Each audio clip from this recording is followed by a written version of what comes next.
ئەنکەرەدا ئەداین سەلاحەدین دەمیرتاش هاوسەرۆکی هەدەپە وەک خۆی دەڵێت شەوی دووشەممە لە ئامەد لە هەوڵێکی تیرۆرکردن ڕزگاری بوو. دەمیرتاش دەژڵێت لە پشتەوە تەقە لە ئۆتۆمبیلەکەی کراوە، بەڵام بەهۆی ئەوەی ئۆتۆمبیلەکەی گولە نەبڕ بووە هیچ زیانێکی پێ نەگەشتووە. تا ئێستا هیچ زانیاریەک لەبارەی ناسنامەی ئەو کەسانی هەوڵی تیرۆرکردنی دەمیرتاشیان داوە ئاشکرا نەکراوە. پارێزگاری ئامەد لەم بارەیەوە دەڵێت پێناچێت ڕووداوەکە هەوڵێکی تیرۆرکردن بێت، بەڵام فیگەن یۆکسەکدا هاوسەرۆکی هەدەپە دەڵێ ئەگەری ئەوە هەیە هەوڵی تیرۆرکردنەکە لەلایەن ئەو گروپە شارەوانەوە ئەنجام درابێت کە لە چەند مانگی ڕابردوودا تەقینەوەکانی ئەنکەرە و پێشسووسیان ئەنجامدا و ئاکەپەش هاوکاریان کردوون و تا ئێستاش ئەنجامدەرانیان ئاشکرا نەکراون. سەرەتاکانی مانگی تشرینی یەکەم میدیاکانی تورکیا بەڵاوێن کردەوە داعش لە هەوڵدایە سەلاحەدین دەمیرتاش تیرۆر بکە. دەمیرتاش کاتی خۆشی پشتڕاستی کردبووەوە کە پلانێک بۆ تیرۆرکردنی لە ئارادایە و ڕایگەیاندبوو دەستگای هەواڵگری تورکیا میتیشان لە پلانەکە ئاگادار کردوتەوە. دەمیرتاش ڕاشی گەیاندبوو دەستگای میت گرنگی بە بابەتەکە نەداوە و وتیشی میت ئەوەندەی گرنگی بە پاراستنی ئەندامانی داعش دەدا ئەوەندە پاراستنی ئەندامانی هەدەپەی بەلاوە گرنگ نییە. لە چەند مانگی ڕابردوودا گروپێکی ئەمنی شاراوە لە باکووری کوردستان سەری هەڵداوە کە تا ئێستا ناسنامەیان ئاشکرا نەکراوە. گروپەکە خۆیان بە گروپی ئەسەدوڵڵا ناساندووە و هەڕەشە لە کوردانی باکووری کوردستان دەکەن. سەرهەڵدانی ئەم گروپە چالاکانی کوردی نیگەران کردووە.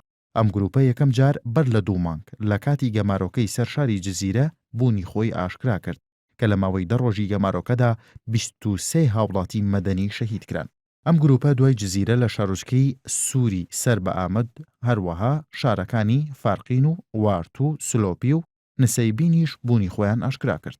ئەندامانی گروپی ئەسەدوڵڵا بۆ ئەوەی نەناسرێنەوە دەموچاوی خۆیاندا دەپۆشن و دروشمی ئەڵڵاه ئەکبەر دەڵێنەوە و لەسەر دیواری شوێنە گشتیەکان پەیامی هەڕەشە ئامێزیان دشت بە کورد نووسیوە. بۆ نمونە نووسیبیانە ئەگەر تورکی شانازی بە خۆت بکە و ئەگەر تورکی ژنیت سەری خۆت داخە و ملت کەچکە. یان نووسیویانە خوێن دەڕێژین بۆ ئەوەی ئیسلام سەرکەوتوو بێ. تا ئێستا وەزارەتی ناوخۆی تورکیا و لایەنە پەیوەندیدارەکان لەبارەی ناسنامەی ئەو گروپەوە هیچ ڕوونکردنەوەیشان نەداوە. پارتی گەلی کۆماری جەهاپە نیگەرانی خۆی لە سەرهەڵدانی ئەم گروپە دەربڕیوە و ڕایگەیاندووە. کردەوەکانی ئەم گروپە دەبێتە هۆی سەرهەڵدانی شەڕی ناوخۆ لە تورکیا. فراکسیۆنی هەدەپەش دۆسیەی گروپی ئەسەدوڵڵای بردۆتە پارلەمان و داوای لە وەزیری ناوخۆ کردووە بچێتە پارلەمان و ڕوونکردنەوەی پێویست بدە. لەبارەی ئەم گروپەوە 3 بۆچوونی جیاواز هەیە. بۆچوونێکیان پێی وایە ئەم گروپە هێزێکی تایبەتی سەر بە ئەردۆغانە. هەندێکیش پێیان وایە ئەندامانی داعشن لە سووریاوە چوونەتە ناو تورکیاوە. بۆچوونێکی دیکەش پێی وایە هەندێک بەرپرسی ناو هێزە ئەمنیەکان ئەو گروپەیان پێگێناوە بۆ سەرکوتکردنی لایەنگرانی پەکەکە و هەدەپە. پێشتریش لە باکووری کوردستان گروپی شاراوەی هاوشێوەی گروپی ئەسەدوڵڵا هەبووە.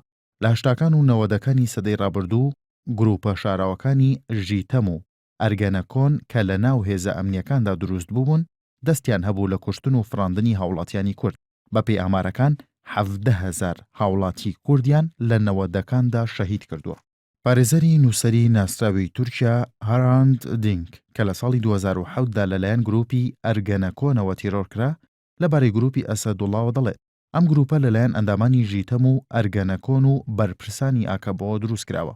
لێدوانەکەی ئەحمەد داود ئۆغڵۆش وەک بەڵگە دێنێتەوە کە بەر لە مانگێک لە شاریوان وتی ئەگەر ئاکەپە لە هەڵبژاردنەکاندا دەنگی پێویست نەهێنێتەوە لە کوردستان دیاریدەی ئۆتۆمۆبیلە تۆرۆسەکسپیەکان سەر هەڵەداتەوە. ئەویش وەک ئاماژەدانێک بە کردارەکانی گروپی ژیتەم کە ئەندامانی ئەو گروپە بە ئۆتۆمۆبیلی تۆرۆسی سپی هاوڵاتیانی کوردیان دەفڕاند و دواتر دەیان کوشتن.